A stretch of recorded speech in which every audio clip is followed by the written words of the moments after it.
Well, good morning.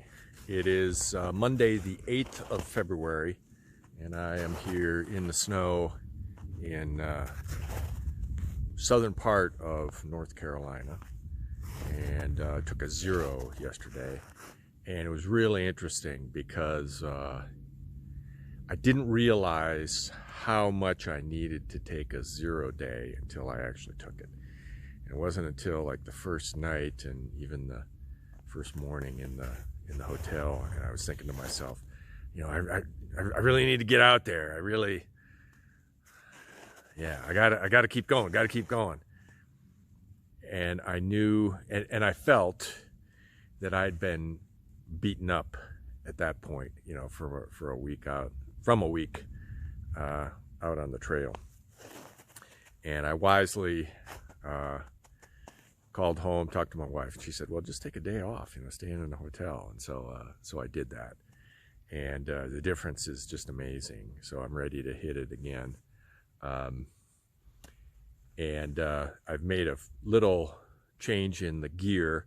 I had been wearing for a few days some trail runners, and in the snow, I've gone back to some waterproof Keen boots here, which I think are, going to be just fine, and give my feet a little different feel within the footwear. I was getting a little rubbing with my Altras, which I've had before, and I knew how to treat it, but just going to give my feet, a different feel within the footwear, and I think that'll will help. I'm also carrying microspikes, maybe a little overkill here, but I don't want to hit any really icy stretches, and wish that I had it. So the weather is supposed to be fairly clear, 20 to 30% probability of rain over the next few days, and so I'm gonna head back down into Georgia and then flip up.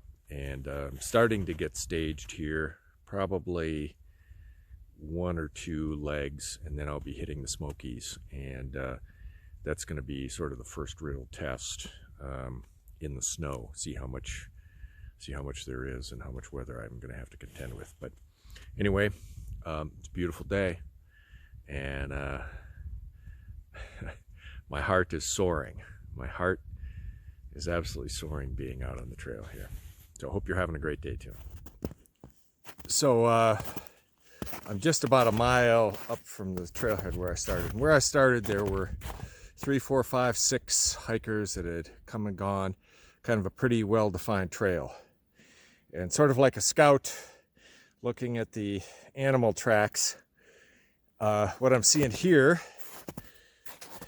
is only obviously a single track now. Everyone else who had traversed it in the last 24 hours or so has had turned around before this point.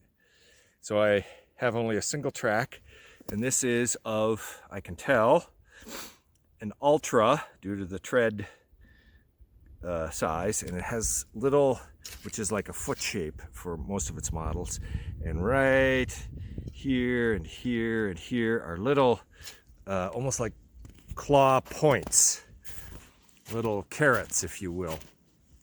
So I know that this is Ultra Lone Peak RSM, just like what I had up until I started today. That's what I've been using, at least for a few days.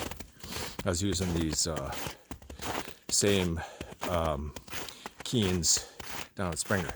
So this guy, these are not fresh. So like this one, I don't know if you can tell, that is sort of iced over. So this had to have been yesterday, probably afternoon. And so no one has been here since, going either way. And this person, I'm guessing these are about men's 11 or 12 size, and heading southbound with no return. So either this is a southbound section or through hiker, or the person got picked up at a different trailhead than he started at.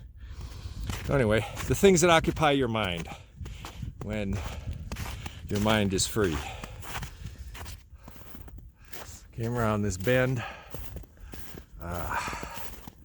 in the sunshine.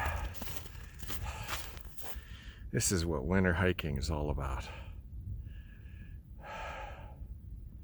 It's fabulous. It's fabulous. One feature of these southern trails are the forests of, this is actually a combination here. So off on the right we have mountain laurel, and here's a few rhododendrons, and they both keep their leaves all winter long. The rhododendrons, get all droopy like that, but they don't drop their leaves in the winter. But it's interesting. So you have this tunnel effect of going through these close-knit forests. Obviously, bushwhacking off of the trail here would be very, very difficult. But when you're on the trail, it's very charming.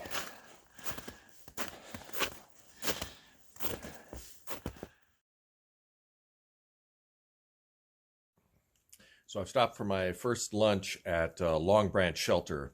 It's a beautiful shelter, which you can see a little bit in the background. Pretty new, double-decker,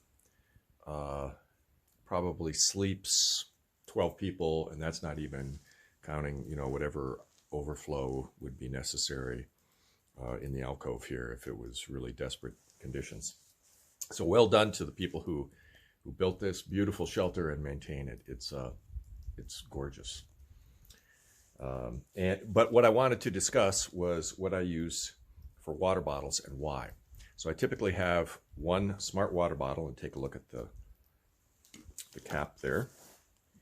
And I will typically have a Gatorade bottle with a wider mouth. So I've just filled this one up from the creek nearby, and because of the way the water was flowing over the rocks, I needed a nice wide mouth that I could sort of get in there to fill up the water bottle.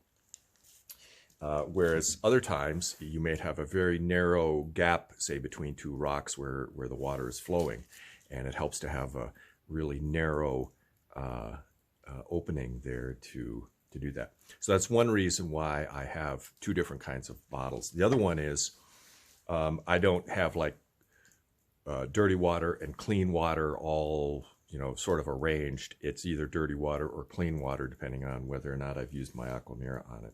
And so by having two different bottles, I can know, okay, that's dirty water. I either need to boil it or treat it before I drink it, or it's clean water and that I've already treated. So just a little trick that I use may be helpful to some of you. Hope you're having a great day. Well, I'm on Albert Mountain Fire Tower, and I can't get up to the top there because they have that bolted shut either permanently or just for the wintertime. I don't know. So anyway, I'll shoot some telephoto here because, it's a beautiful, beautiful, beautiful day. Sunshine. Snow on the mountain peaks and no snow down in the valleys now, and I'll show you some of that around as I'm able, given the fact that I can't do the 360 from the top here. This is from the west, panning to the south where I'm headed. I can't really identify any peak right here, but maybe I can when I get down. They had a little placard down below. And then this is off to the east. I do want to, maybe this is the best place to do it from. This is now going off to the north, and I think that is part of the the Smokies up there. Let's see if I can increase that.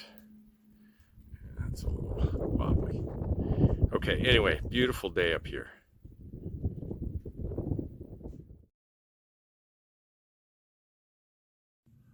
This is just to follow up from the earlier post that I had on my water bottles.